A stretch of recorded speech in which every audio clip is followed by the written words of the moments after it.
Hello दोस्तों, welcome to my channel. आज से हम लोग हिस्ट्री की क्लास स्टार्ट कर रहे हैं। देखते हैं modern history of India. Bharat में यूरोपीय कंपनियों का आगमन कैसे होता है।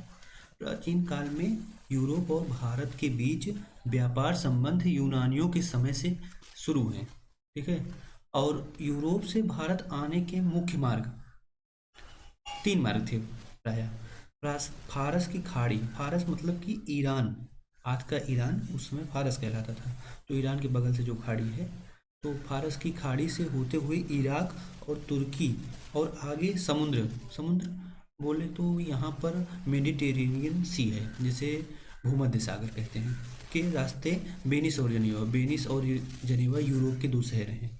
दूसरा मार्ग लाल सागर मिस्र इजिप्ट से होते हुए जाता था, या मिस्र के सिकंदरिया और आगे समुद्र का मतलब फिर से यहाँ पर भूमध्य सागर है। भूमध्य सागर के रास्ते वेनिस और जनेवा मतलब कि यूरोप के दो शहरों तक पहुँचता था।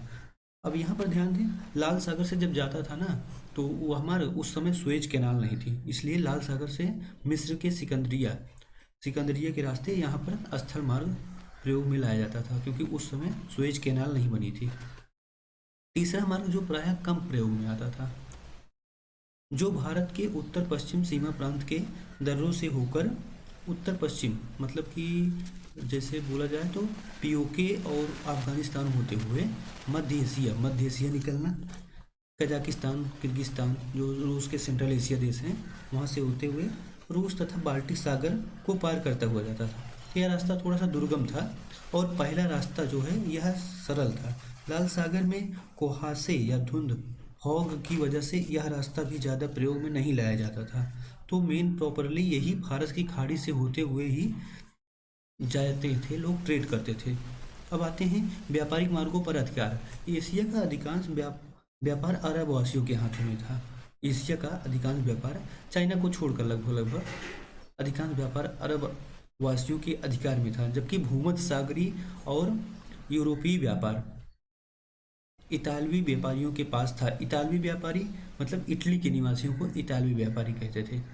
भारत और पूर्वी देशों के साथ व्यापार करने के कारण, अब पूर्वी देशों के साथ या भारत के साथ व्यापार वो क्यों करते थे, प्रायः यही मेन रीजन होता था व्यापार करने का।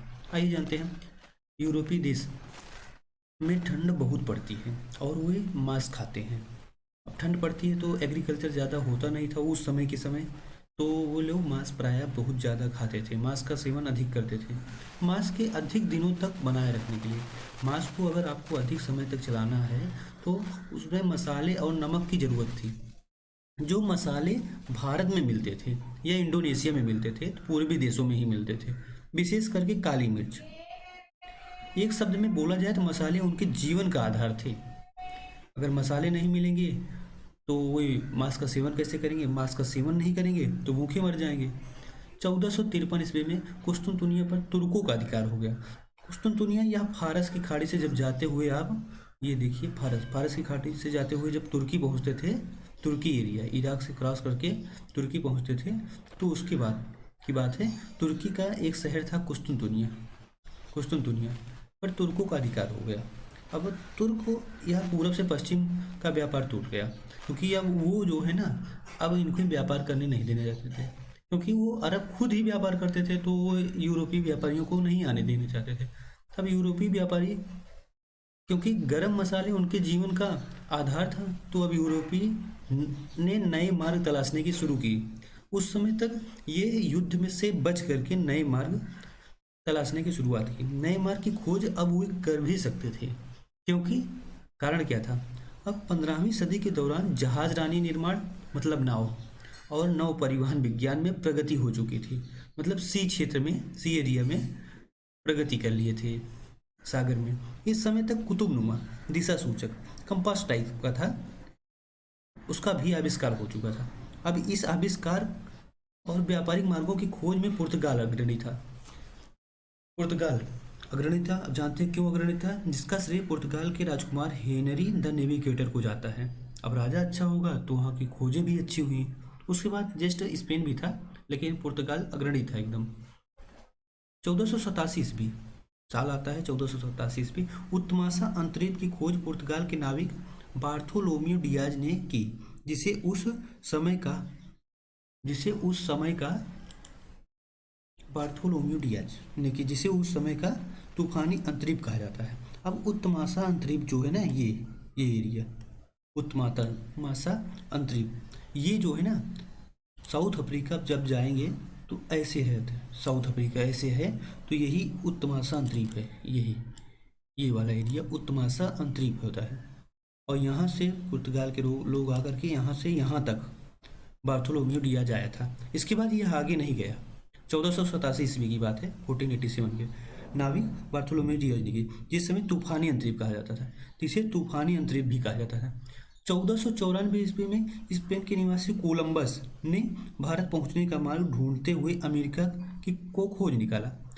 कोलंबस आया, कोलंबस को यहाँ से जो है ना वो इस साइड चला गया, उसे जाना इस साइड था, भारत खोजने के लिए चला इस साइड चला गया, तो वह अमेरिका पहुंचा और उसने अमेरिका की खोज की।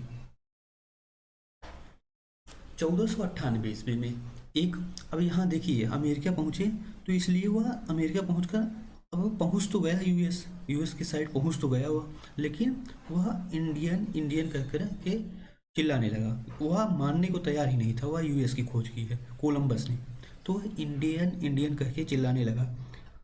और इधर 1498 ईस्वी में एक पुर्तगाली वास्को डी गामा, 1498 ईस्वी में ये रहा, 1498 ईस्वी में एक पुर्तगाली वास्को डी गामा ने उत्तमासा अंतरिक्ष चक्कर लगाकर, वो उत्तमासा अंतरिक्ष तक तो वो पहुंच ही चुका था, क्योंकि उत्तमासा अंतरिक्ष तक तो बार्थोलोम्यू डियाज पहुंच चुके थे, तो वहां तक पहुंचने का रास्ता मिल ही चुका था। उसके बाद वह वास्को डी गामा इधर से होते हुए चक्कर लगाते हुए मार्ग ढूंढते हुए कहाँ गया, अंतरिक्ष चक्कर काटकर भारत तक पहुंचने में सफल रहा। यह पहला व्यापारी था जो सफल रहा। पश्चिम तट पर भारत के मुख्य बंदरगाह। अब पश्चिमी तट पर भारत के कौन कौन से मुख्य बंदरगाह, इससे पहले जानते हैं ईस्ट इंडिया कंपनी या ईस्ट कंपनी। कोई भी यूरोपीय देश आते थे तो ईस्ट इंडिया कंपनी क्यों कहते थे, वेस्ट नहीं। देखिए यह उत्तमासा अंतरिक्ष इसका की रोल था। अब वेस्ट के देश जब इधर आते थे तो इधर से इधर जाते थे तो वो उसे ईस्ट इंडिया कंपनी कहते थे। इंडिया अगर यहाँ था, इंडिया उस समय यहाँ था, इंडिया इस समय यहाँ था, तो यहाँ वेस्ट से ईस्ट इंडिया कंपनी कहते थे, जबकि यही ईस्ट इंडियन कहलाए हम लोग। जबकि यही बार्थोलोम्यू डियाज ने जो खोज की थी 1487 में, ये बहुत बड़ा कॉन्सेप्ट है, खोज की थी।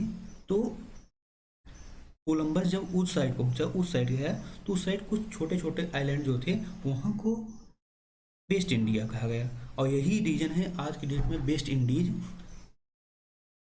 दिखता है हम लोगों को। वेस्ट इंडीज वहाँ के ग्रुप को कहते हैं वेस्ट इंडीज, और इधर ईस्ट इंडिया। तो इंडिया से पहले, इंडिया तो एक ही था, इंडिया से पहले ईस्ट लगा और उधर इंडीज वेस्ट इंडीज बोला गया उस उधर के लोगों को।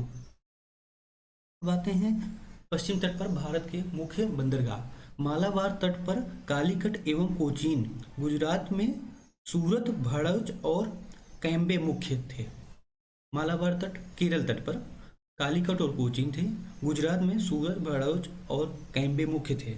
पश्चिम देशों को भेजी जाने वाली वस्तुओं में मसाले, रेशम, चीनी, लाख, सूती कपड़े, नील, औषधियाँ इत्यादि थे।